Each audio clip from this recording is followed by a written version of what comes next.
Voltamos com o nosso programa com a maravilhosa doutora Maitê Pimentel. Obrigada. Alvo do nosso carinho e da nossa admiração sempre. Obrigada. Vontade de dar um abraço, né? É. Você sabe que o Fefito chegou aqui pra ver assim, quase que deu um abraço nele, né, Fefito? Já aconteceu isso comigo, com ele também. Eu acho que foi durante a ginástica. Aí a gente lembrou, foi tão engraçado. É instintivo dar o abraço.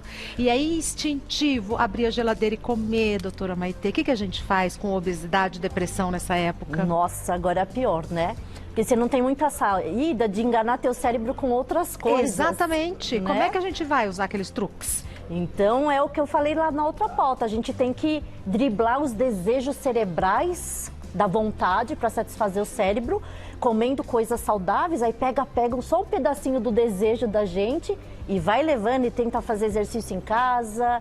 Tem uma coisa que é muito discutida, né? Vários pacientes, doutora, tomar o remédio agora para obesidade, para tratamento de obesidade, emagrecer pode fazer mal?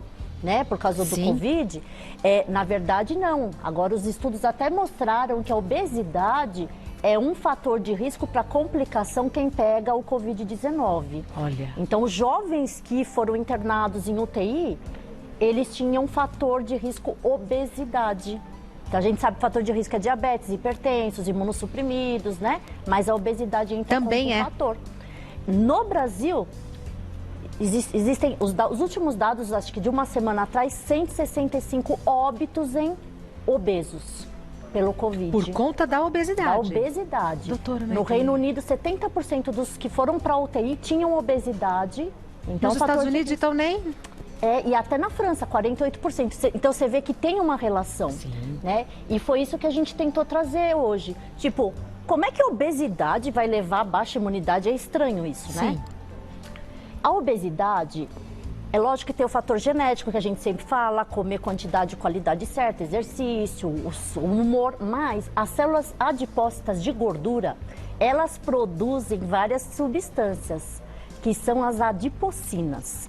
São marcadores de inflamação para o corpo. Interleucina 6, fator de necrose tumoral, tem vários nomes. E isso, você vai fazendo o teu exército ficar desequilibrado. Porque inflamação nunca é legal. Então, essas células ativam a nossa imunidade e se essa imunidade vai sendo gasta, o teu exército está menor quando você entra em contato com uma outra doença. Que né? precisa da força total. Isso. Então, para a gente entender o que é imunidade? Imunidade é a resposta que o nosso corpo, o nosso organismo faz quando entra em contato com alguma coisa que vai fazer mal. É uma guerra. Tá. Pode ser produto químico ou biológico, que são os vírus, bactérias, fungos. Então, a gente tem dois tipos de imunidade. A imunidade que é nata, que a gente nasce com ela, e a imunidade adquirida, que é o que a gente está em busca de uma vacina para o coronavírus, que é o quê? Pegar um pedaço do vírus, uma partícula, alguma coisa, para você saber como se fosse o veneno do bichinho para você atacar plenamente aquilo. Aí é específica. Mas a imunidade, a gente entra em contato com vários bichinhos invisíveis o dia inteiro. Desde né? que nascemos. Desde que nascemos. Então, vamos pensar assim, é um exército das células brancas, né? Isso a gente tem os macrófagos que matam as bactérias, os linfócitos que matam os vírus, dendríticos, tem várias célulazinhas. E elas também têm armas. Elas têm uns foguetinhos para atacar, ela tem bombinha, que são as moléculas que nosso organismo usa. Se a gente tiver uma vida saudável, se alimentar bem, se a gente dorme bem, se a gente não está em contato com infecções. Atividade física em dia. Atividade física, aumenta um monte de endorfinas que fazem esse exército ficar fortalecido. Se a gente não tem o diabetes descontrolado, se a gente não tem obesidade, esse exército está pleno para atacar quando chegar um inimigo maior. Força total. Força total. Agora, se você não se alimenta bem, não, eu tenho diabetes, mas eu tomo remédio mesmo assim, né? Não, a obesidade, nunca fiquei resfriado, eu sou de ferro, sabia? Nossa, nunca aconteceu nada comigo. Para mim, eu nem vou usar máscara que comigo não pega. Não tem gente que é assim? Mas os vírus são específicos. existe uma especificidade. O que é essa palavra? Pode não pegar alguma coisa em você, mas às vezes você vai pegar alguma, se a tua defesa não estiver boa, você não vai se defender. Que é uma pergunta. Por que esse vírus, por exemplo, ele gosta do pulmão? Isso. Por que ele não gosta do dedão do pé, não gosta da minha língua? Por quê? Isso se chama especificidade do vírus. Olha que legal. Os vírus, eles são danadinhos.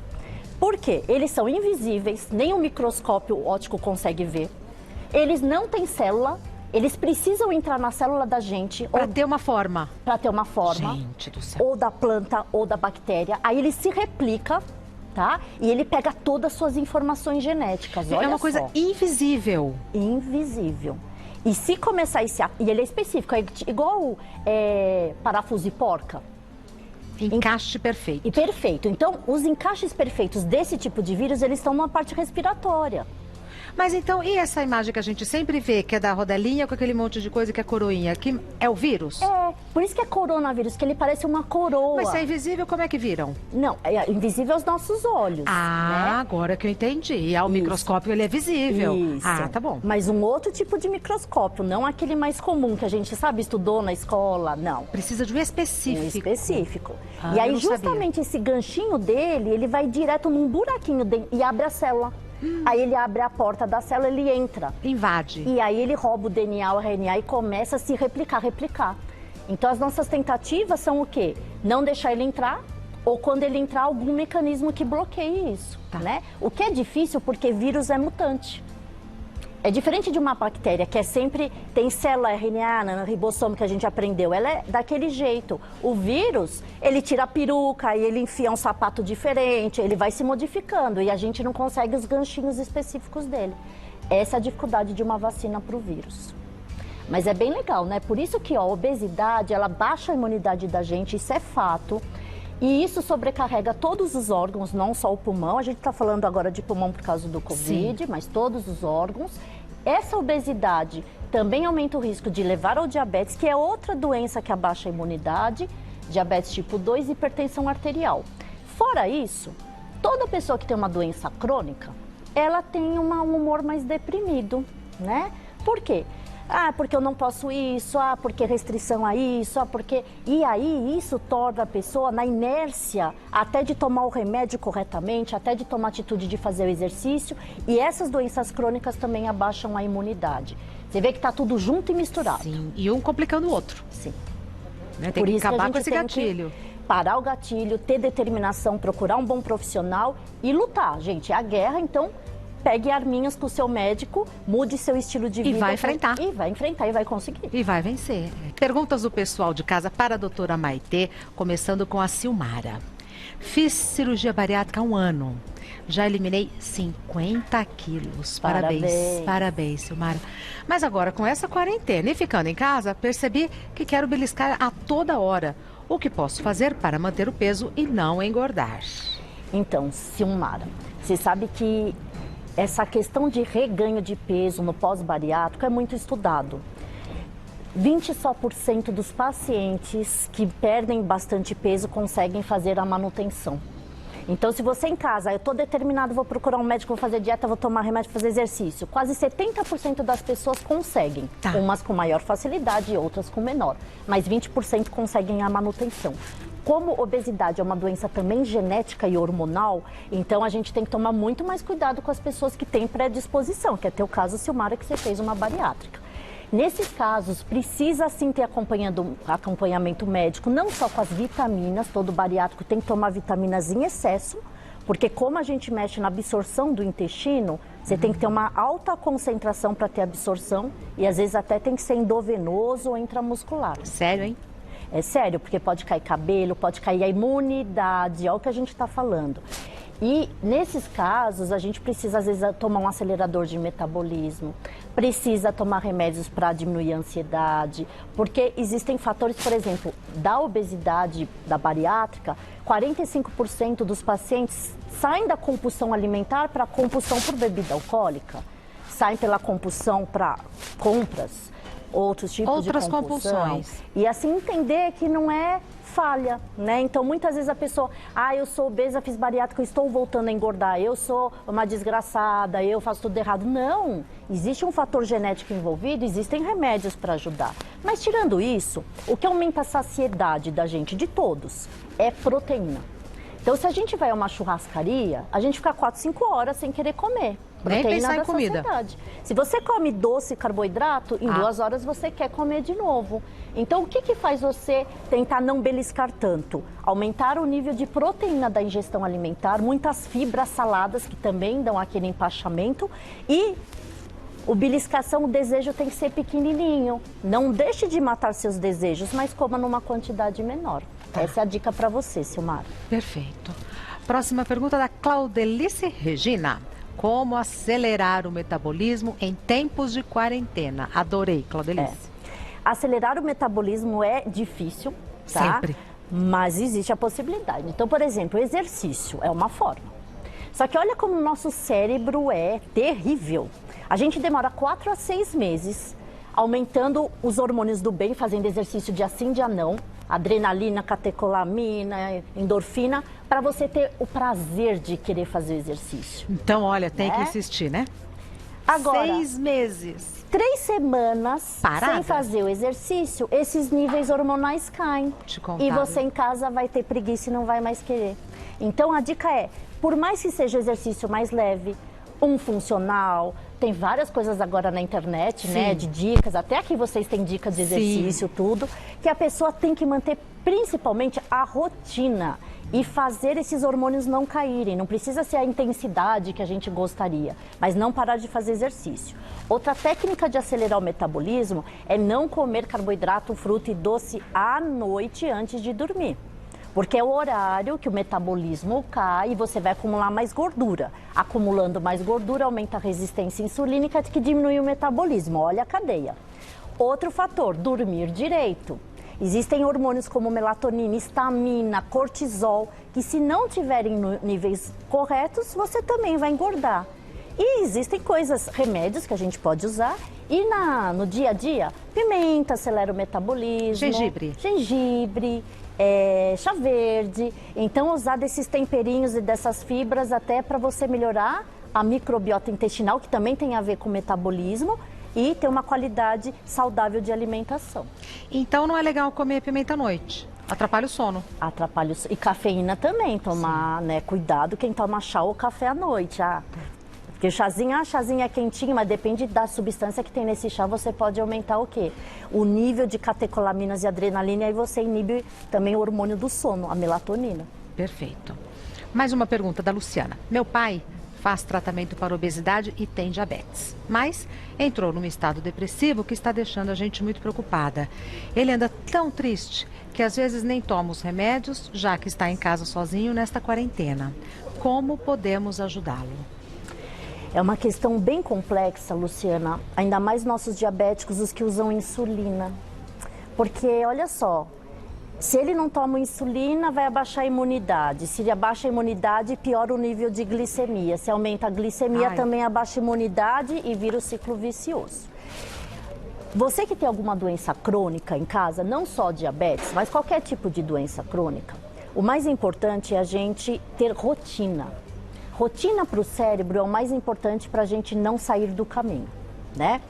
E o meu grande estudo agora vem disso, porque nunca se pensou tanto em tratar a depressão, distimia, que é uma pré-depressão, em doenças crônicas. Sempre é normal o diabético não querer. É normal ser obeso, faz parte, né? Mas não, isso cientificamente é uma resistência insulínica no cérebro que acaba diminuindo vários hormônios e principalmente a dopamina, que é o hormônio da determinação, da execução. Então, para um obeso começar um exercício é mais difícil do que não obeso. Cerebral, eu estou falando.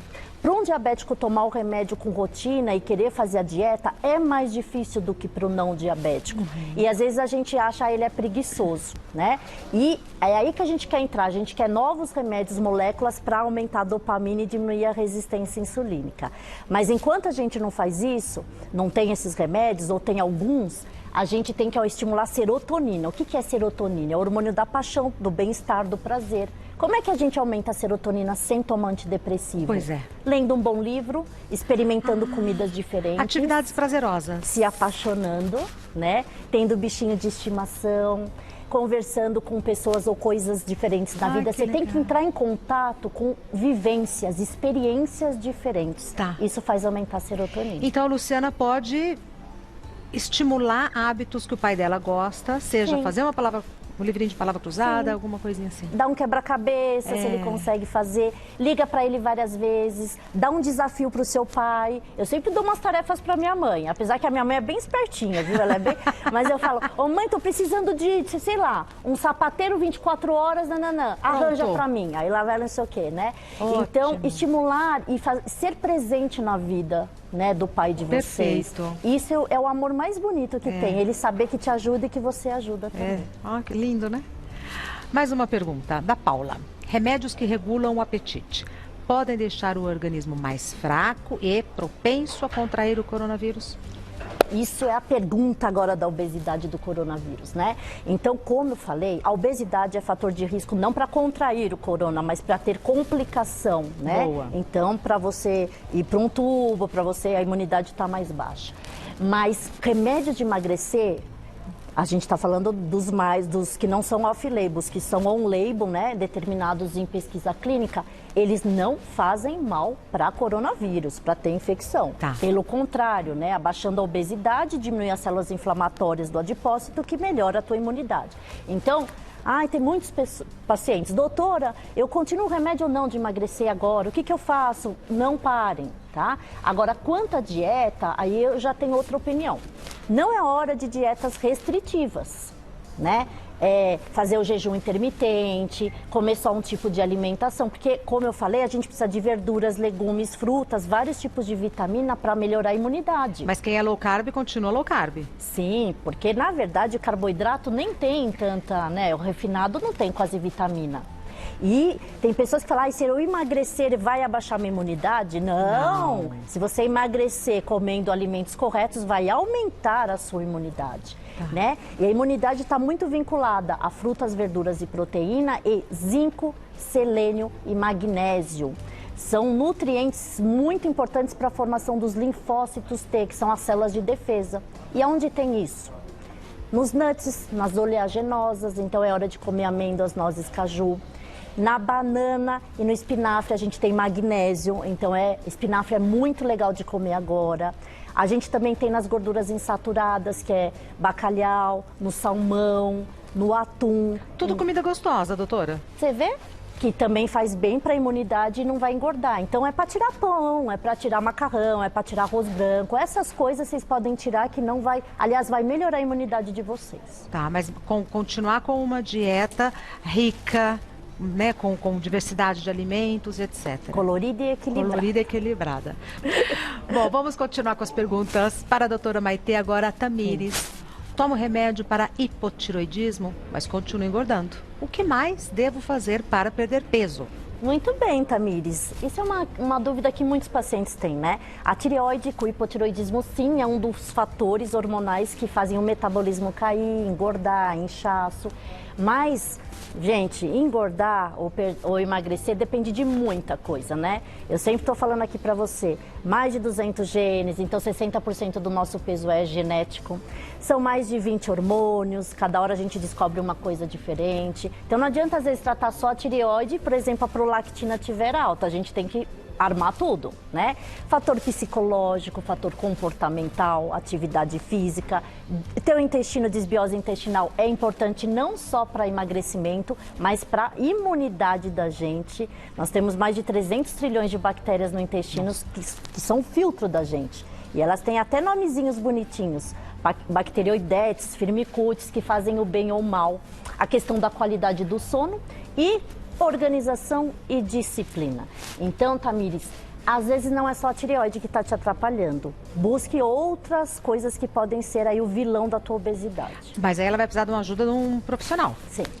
e enganar esse sozinha? metabolismo. Sozinha ela não vai conseguir. E tratamento de obesidade, todo paciente que entra no meu consultório eu falo, gente, para uns vai ser mais fácil, outros difícil. Mas tratar a obesidade é rotatividade. Eu tenho que enganar teu metabolismo. Então eu tenho que trocar a dieta toda hora, troco o remédio toda hora, a gente vai driblando o negócio. É um esconde-esconde, né? Isso, é isso mesmo. Então não desista, Tamires, porque Boa. tem como você conseguir emagrecer. Próxima pergunta, Fabiano. Sou diabético e hipertenso. Se eu diminuir o meu peso, tenho chance de deixar de usar os remédios controlados? Essa também é uma pergunta aí questionável. Fabiana, é o seguinte, toda vez que a gente abaixa 10% do peso, então não estou falando em número, a gente está falando, você tem 60 quilos, perdeu 6, 10%. Você melhora muito a hipertensão, 1 a 2 pontinhos dos milímetros de mercúrio. Então, se era 14 por 9, vai ficar 12 por 8, olha que legal. Talvez se a tua pressão não for tão elevada, você sim consegue tirar o remédio para sempre. Agora, diabético já é diferente. Porque o diabético, quando a gente faz o diagnóstico, você já teve lesão da célula beta pancreática. E talvez você tenha um bom controle até sem remédio, mas você não está inerente de desencadear esse diabetes novamente. Então, para não diabetes, é legal, né? talvez a gente não tirasse o remédio, mas diminuiria a quantidade, retiraria a insulina, que é anabólico que engorda, aí eu jogo para outro remédio que até emagrece. Mas a resposta é, a gente pode diminuir ou tirar o remédio. E se você mantiver essa dieta, exercício, peso, tudo direitinho, muitas vezes você nem reintroduz o remédio. Maravilhoso, Muito né? bom. Uma grande vitória, né? Sim. Doutora Maitê Pimentel é médica endocrinologista. O site da doutora Maitê é endoc.com.br. Simples assim, endoc.com.br. O Instagram da doutora Maitê é Maitê_endócrino, Maitê, M-A-I-T-H-E. Maitê com TH, Maitê_endócrino. Tá em casa ou tá trabalhando, doutora? Tô trabalhando. Médica, né? Não pode. Tô trabalhando nas UTIs, telemedicina, presencial e ajudando aí no telefone com os meus pacientes. Como é que estão as UTIs? Você sabe, é que eu fico nas UTIs perto do meu consultório. A gente aumentou muito, né, o número de leitos. Então a gente está conseguindo driblar a situação, dando oportunidade para todos que nos procuram. Eu acho que o setor mais precário realmente é o setor público, né? Mas parece que até eles estão tentando algum acordo para levar para esses outros Eu ouvi isso. hospitais para dar oportunidade da pessoa conseguir se cuidar, né? O que eu ouvi é que os hospitais públicos talvez usem os leitos dos hospitais privados. Exatamente. Então é uma conversa que está em andamento. Que está em andamento, né? Porque assim, como a gente falou aqui, a imunidade depende de vários fatores e muitas pessoas vão adquirir esse vírus e a gente só quer o quê? Que a gente dê oportunidade para que a pessoa seja tratada. Sem dúvida. Né? Então, nosso grande desespero é o quê? A pessoa até dá para se tratar, porque assim, não é assim, entrou no hospital, morreu. Tem paciente que fica desesperado. Tem um que ligou para mim, doutora, já me interna que eu quero aguardar um leito para mim. Não é assim, Olha. né? O desespero que tá. É. Então, na verdade, dos que internam, só 50% a 60% dos que são graves vão ser entubados. Dos entubados, é uma média de 8% a 18%, uma média, isso depende de vários países, tudo, e vai ter o óbito. Então, não é assim, entrou no hospital, morreu. Então, tirem esse desespero, mas vamos fazer de tudo para que a gente dê oportunidade para que todos tenham um tratamento, né? Muito obrigada, bom trabalho e toda a nossa admiração ao seu trabalho, a você especificamente, todos os seus colegas da área da saúde. Muito obrigada. Obrigada, Rê. Obrigada Maitê. mesmo. Obrigada por ter vindo aqui, né? Ai, Obrigada. eu adoro. Nós também.